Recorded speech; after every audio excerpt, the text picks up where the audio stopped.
But I also want to go over some political history while we're doing that.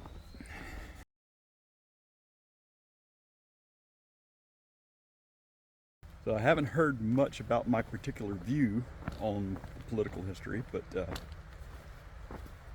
we'll see what we can do. So let's start in 1776. The founders had got together and decided that, some of the things they really didn't like about England was the crown and the church were pretty tied together. So the Church of England was the official religion of England. They didn't care for that. Corporations such as the East India Company had a lot of power and special privilege in the kingdom. They didn't care for that. And taxation without representation. Their voices weren't being heard by the king or parliament or anything. So a bunch of these just finally drove them to declare independence of the states. And started out with "we the people" to declare independence. Also included phrases such as "we believe that all men are created equal and endowed by their Creator with inalienable rights as human beings." Well, even at the beginning, we didn't live up to that founding ideal, but we got a constitution that could be a very good foundation for it, including the separation of church and state. Now, this was particularly interesting because a lot of the religious organizations, particularly the Puritans, had escaped the tyranny of the Church of England and became quite tyrants on their own right. The Salem witch trials being one of them. So, little hypocrisy, even to start out with. All men are created equal, despite slavery being in the lower states. So, weren't perfect. We had set our eyes on the ideals, and we started working toward them. Now, I've said before, and I'll probably say again, that in 1776, conservatives wore red coats. And today they wear red hats for the same reason.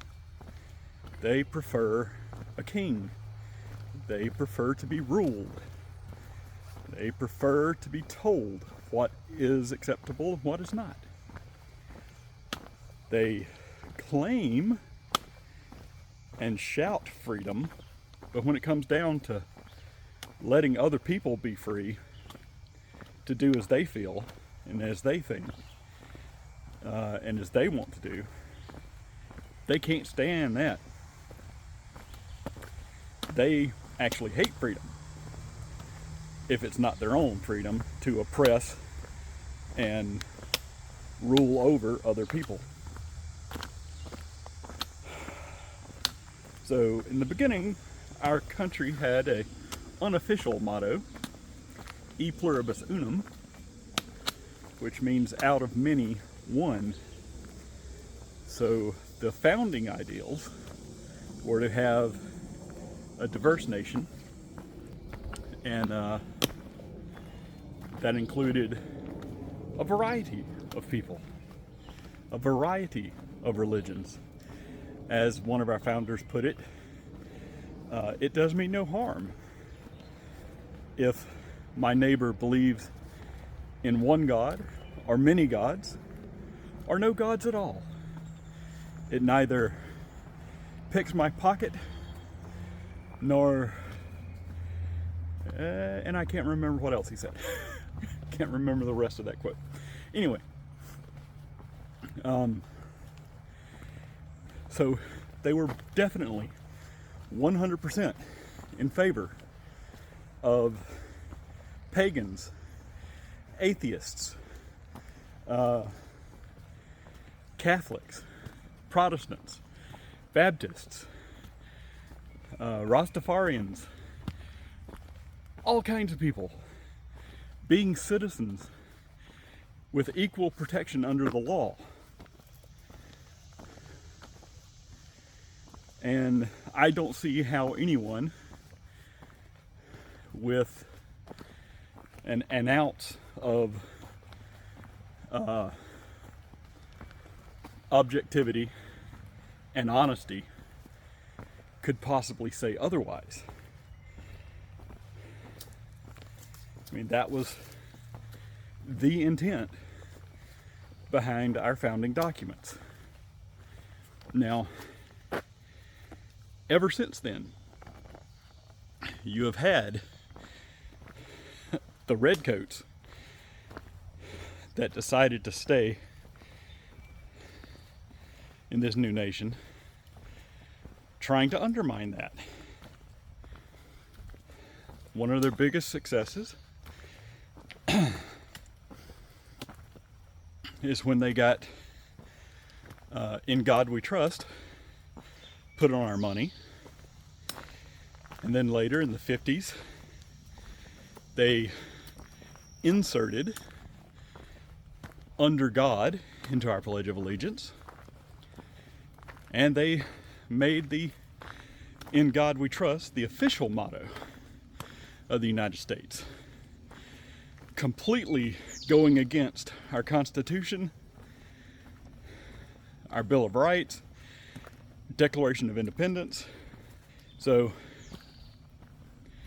fast forward a little bit to the 1980s, and Ronald Reagan. So, a lot of conservatives believe Ronald Reagan to be the second coming of Jesus. But in reality, he did a lot of lasting damage to our nation and to our economy. The trickle-down theory that he espoused has proven to be absolutely horrible, as wealth and income inequality has skyrocketed, led to several recessions where it's been tried to get evened out unsuccessfully because of all the rules and regulations that he got put in place or ended. One of those has been what was it, the Truth in Broadcasting law, or something to that effect. So it was around that time too that Rupert Murdoch was allowed in from Australia and suspiciously fast-tracked to citizenship and suspiciously handed broadcasting rights and suspiciously got the rule of law that said news organizations had to tell the truth eliminated. So Murdoch was brought in, allowed to lie to the public, and started his propaganda network. Where was I? Oh yeah, Fox News. And I do spell it F-A-U-X. Anyway, let's fast forward to that was the beginning of undermining faith in our news organizations, our free press. That's when the undermining of faith in our institutions started with Rupert Murdoch.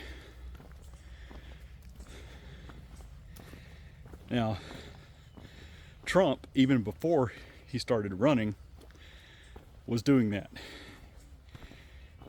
He called for the execution of the Central Park Five, that group of kids that were found out that were wrongly accused of raping a woman in Central Park. Even after they were exonerated, he still called for their execution because they had to have done something.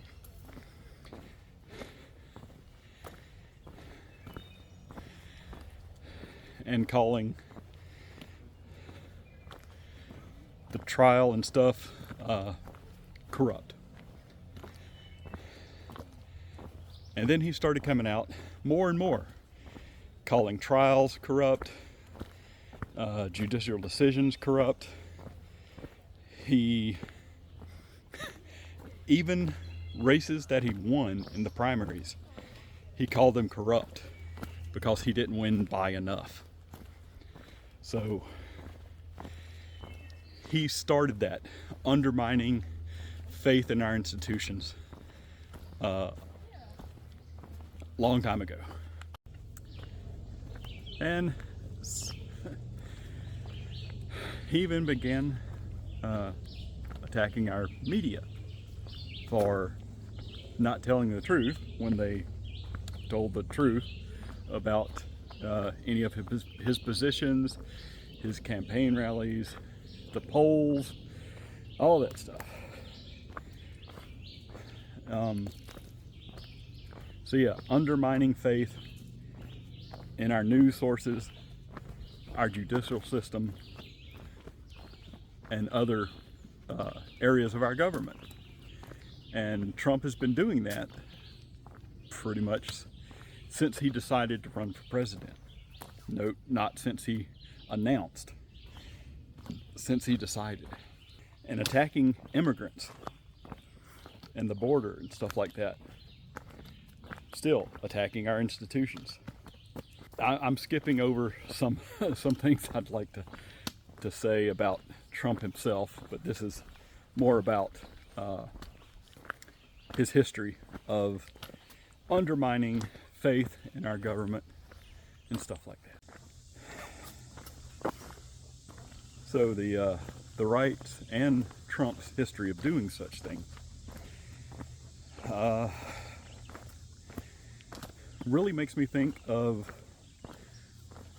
a quote from one of Russia's leaders, that they would defeat the United States without ever firing a shot. And it looks like, from the actions of our lying, corrupt Supreme Court and Project 2025, the Heritage Foundation, people who purport to be for our founding documents, for our history, and then completely and totally turn their back on it, twist it, corrupt it. It looks like they're fulfilling Russia's plan to destroy us from the inside, to take away the idea that our nation was founded on, that all men are created equal, given inalienable rights to life, liberty, and the pursuit of happiness, that government and religion should forever be separated, to keep from these shores the strife and bloodshed that had embroiled England and Europe for centuries.